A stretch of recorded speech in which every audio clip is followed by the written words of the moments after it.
आज 22 जुलाई को हम संत मरियम मगदलेना का पर्व मनाते हैं। वे गहरे प्रेम, मजबूत विश्वास और अद्भुत परिवर्तन की मिसाल थी। उन्हें अक्सर अलौकिकों की प्रेरित कहा जाता है। कलीसिया और मुक्ति की कहानी में उनका एक विशेष स्थान है। मरियम मगदलेना का वर्णन सुसमाचार में कई बार आता है।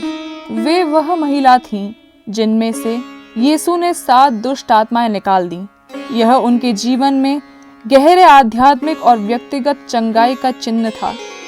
अंधकार से मुक्त होने के बाद वे यीशु की समर्पित शिष्या बन गई।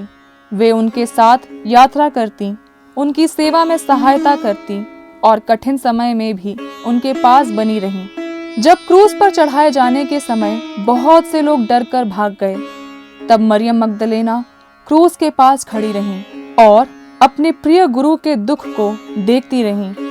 और उसी ईस्टर की सुबह, जब अब भी अंधेरा था, वे कब्र पर गईं। प्रेम और दुख ने उन्हें वहां खींच लाईं।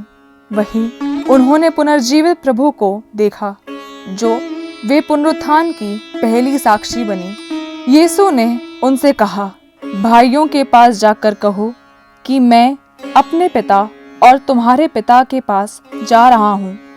इस आदेश के साथ मरियम पहली प्रचारिका बनी, जिन्हें स्वयं प्रेरितों को शुभ समाचार सुनाने भेजा गया। यही कारण है कि पोप फ्रांसिस ने 2016 में उनके स्मरण दिवस को पर्व का दर्जा दिया, जिससे उनकी प्रतिष्ठा प्रेरितों के बराबर हो गई। मरियम मगदलेना हमें सिखाती हैं कि कोई भी अतीत इतना बुरा नहीं होता कि उसे सुधारा न जा सके। उनका जीवन बताता है कि चंगाई संभव है, प्रेम लज्जा को बदल सकता है और आंसुओं में भी विश्वास फल देता है। उनके जीवन में हम ईश्वर की दया और मनुष्य की भक्ति की शक्ति को देखते हैं। भारत में कई चर्च, स्कूल और कॉन्वेंट उनके नाम पर बने हैं, खासकर केरल, तमिलनाडु और गोवा में। वहाँ की महिलाएं और आम विश्वासी उनके साहसी गवाह और आध्यात्मिक बल के उदाहरण से प्रेरित होते हैं। वे हमें चुनौती देती हैं, खासकर चर्च की महिलाओं को, कि हम अपने विश्वास को पूरे जोश से जिएं, निर्भय होकर मसीह की गवाही दें और पुनरुत्थान की खुशी उन तक पहुंचाएं जो अब भी दुख में फंसे हैं। आइए प्रार्थना करें।